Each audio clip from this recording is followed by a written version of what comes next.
அஸ்ஸலாமு அலைக்கும். நான் உங்கள் சகோதரி ஹாதிரியா, ராமேஸ்வரத்திலிருந்து. முனைவர் ஏ.பி.ஜே. அப்துல் கலாம் தேசிய நினைவகம் பற்றிய ஒரு சிறிய கதை. ராமேஸ்வரம் ஒரு அழகான தீவு. தமிழ்நாட்டில் இருக்கும் இந்த ஊரில்தான் நமது முன்னாள் குடியரசுத் தலைவர் டாக்டர் ஏ.பி.ஜே. அப்துல் கலாம் பிறந்தார். அவர் ஒரு விஞ்ஞானியாக ஆனார். ஏவுகணைகளை உருவாக்கினார். அதனால் அவரை இந்தியாவின் ஏவுகணை நாயகன், மிசைல் மேன் ஆஃப் இந்தியா என்று உலகம் போற்றியது. அவர் இந்தியாவின் ஜனாதிபதியாகவும் பிரசிடென்ட் ஆனார். அவரை எல்லோரும் மக்களின் ஜனாதிபதி, பீப்பிள்ஸ் பிரசிடென்ட் என்று அன்புடன் அழைத்தார்கள். அவர் 2015ஆம் ஆண்டு காலமானார். அவர் மீது மக்கள் வைத்திருந்த மரியாதை காரணமாக அவர் அடக்கம் செய்யப்பட்ட பேய்க்கரும்பில் ஒரு பெரிய நினைவகம் கட்டப்பட்டது.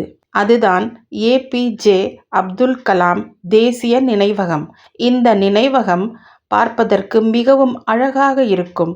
அங்கு கலாம் ஐயாவின் வாழ்க்கை சம்பவங்கள், அவர் பயன்படுத்திய பொருட்கள், அவர் உருவாக்கிய ஏவுகணைகளின் மாதிரி வடிவங்கள், மாடல்ஸ் எல்லாம் வைக்கப்பட்டுள்ளன. அவரது கடைசி அடக்கத்தலம் ஒரு சிறிய குடில் போல அமைக்கப்பட்டிருக்கிறது. இந்த நினைவகம் வெறும் கட்டிடம் அல்ல, அது ஒரு பாடசாலை. இங்கு வரும் குழந்தைகள் மற்றும் இளைஞர்கள் கலாம் ஐயாவின் கதையை படித்து பெரிய கனவுகளை காணவும் கடினமாக உழைக்கவும் ஊக்கம் பெறுகிறார்கள். கலாம் ஐயாவின் நினைவு சின்னம் ஒவ்வொரு இந்தியருக்கும் ஒரு உத்வேகம் திகழும் இடமாக திகழ்கிறது.